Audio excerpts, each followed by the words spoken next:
Comprendre le cancer du sein. Le cancer du sein est le plus courant chez les femmes, mais il touche aussi les hommes.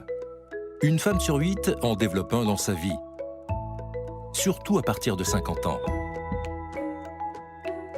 C'est la première cause de décès par cancer chez les femmes, mais détecté suffisamment tôt, il se guérit dans 9 cas sur 10. Le sein se compose de graisse, de lobules qui produisent le lait, de canaux qui transportent le lait jusqu'au mamelon. Les tissus mammaires sont influencés par des hormones, œstrogènes et progestérone, produites tout au long de la vie, à la puberté, lors de la grossesse ou de l'allaitement. Il existe différents types de cancers.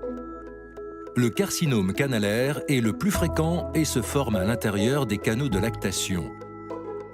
Diagnostiqué assez tôt grâce à la mammographie, il reste non invasif et on en guérit dans presque tous les cas avec un traitement adapté. En revanche, sans traitement, il peut poursuivre sa croissance et devenir invasif en se propageant à l'extérieur des canaux de lactation. Le carcinome lobulaire se forme dans les lobules. Les cellules cancéreuses traversent leurs parois et se développent dans les tissus environnants. D'autres cancers, plus rares, ont des caractéristiques plus visibles, comme le carcinome inflammatoire. Le sein devient rouge, enflé, chaud et peut avoir un aspect peau d'orange. Les cellules cancéreuses se forment d'abord dans les canaux mammaires, puis migrent rapidement vers les vaisseaux lymphatiques de la peau.